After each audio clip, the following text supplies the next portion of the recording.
तो आज हम एक्सप्लेन करेंगे मून नाइट सीरीज का एपिसोड 2। अगर आपने इसका फर्स्ट एपिसोड नहीं देखा है तो आई बटन पर आपको वो मिल जाएगा। जब मार्क ने मून नाइट बनकर उस एंशिएंट क्रिएचर जैकाल को मार दिया था तब स्टीवन की आंखें उसके पेट पर खुलती है और वो शीशे के सामने जाकर मार्क से बात करने की कोशिश करता है, पर मार्क अभी वहां पर नहीं होता। तब स्टीवन दोबारा से म्यूजियम पर जाता है और सिक्योरिटी से कहकर सीसीटीवी कैमरास को चेक कर रहा होता है, जहाँ पर सिर्फ स्टीवन ही दिख रहा था और वो जैकाल नहीं दिख रहा था। स्टीवन ये देखकर हैरान होता है कि ये आखिर कैसे हो सकता है। तब म्यूजियम वाले उसे ऑफिस में बुलाते हैं और स्टीवन की दिमागी हालत को देखकर उसे एक डॉक्टर रेकमेंड करते हैं और स्टीवन की वजह से जो म्यूजियम का नुकसान हुआ है उसके लिए वो उस पर कोई भी केस फाइल नहीं करते, बस उसे जॉब से निकाल देते हैं। तब स्टीवन उसी स्टैचू की एक्टिंग कर रहे इंसान के पास जाता है और उसे अपनी सारी बातें बता रहा होता है। तभी उसे एक आइडिया आता है कि उसे जो अपने घर पर सामान मिला है वो उसकी छानबीन करेगा, जिससे कि उसे पता लग सके कि ये आखिर हो क्या रहा है मेरे साथ। तब स्टीवन एक जगह पर आ जाता है जहाँ का सिक्योरिटी गार्ड उसे पहचान लेता है और उसके लॉकर तक लेकर जाता है और यहाँ पर हमें पता लगता है कि स्टीवन के घर पर जो की उसे मिली थी वो उसी लॉकर की थी। तब स्टीवन उस लॉकर में जाता है जहाँ पर उसे एक बैग मिलता है जिसमें की गन, पैसे और वो स्कैरेब होता है। तब मार्क आईने से स्टीवन से बात करता है और उसे कहता है कि अपना जिस्म मुझे सौंप कर मुझे सब हैंडल करने दो, क्योंकि मैं ही हम दोनों को बचा सकता हूँ जैसे कि पहले बचाया था। लेकिन स्टीवन सच जानना चाहता था। तब मार्क उसे बताता है कि वो दोनों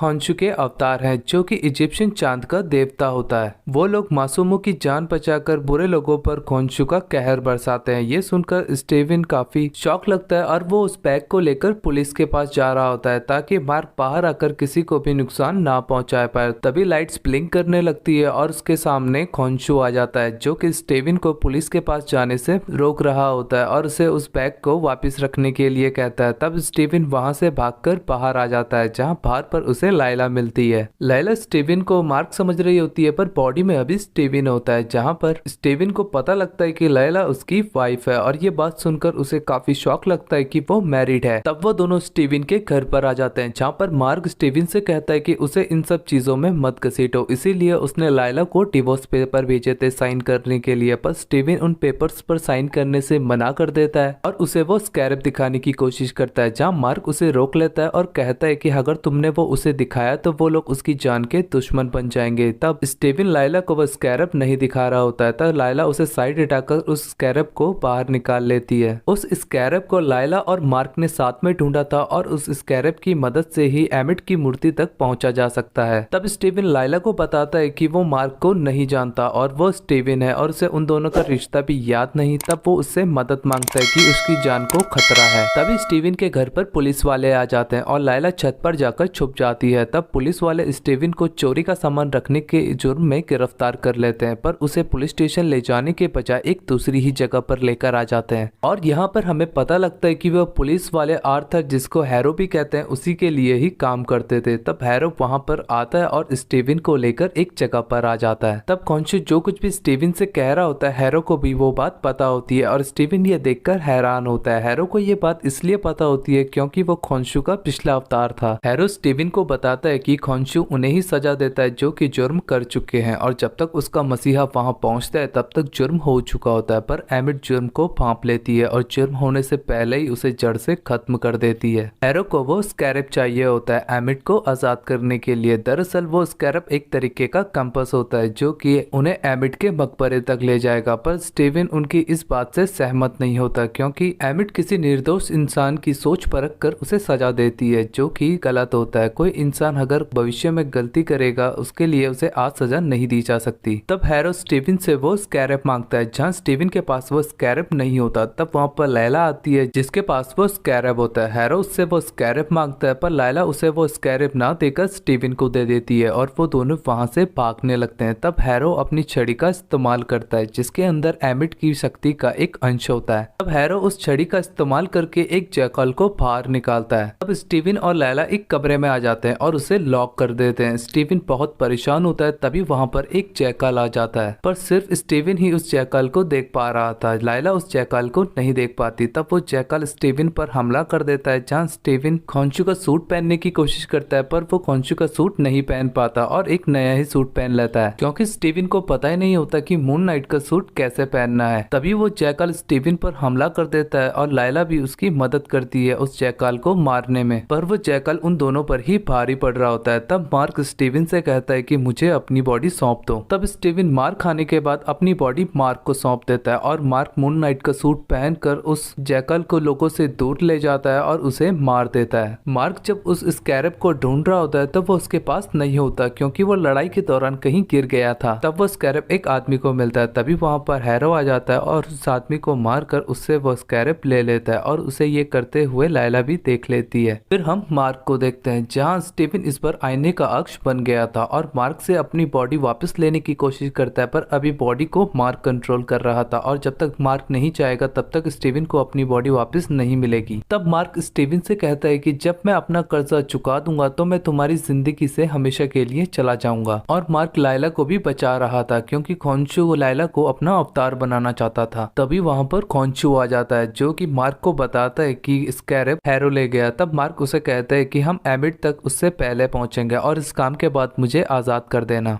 खोंशू मार्क से कहता है कि तुम्हें भी मेरा काम करना अच्छा लगता है, अगर हमारा साथ छूटा तो मेरा दूसरा अवतार तुम्हारा कोई खास होगा। और इसके बाद खोंशू और मार्क इजिप्ट आ जाते हैं और इसी के साथ ये एपिसोड एंड होता है।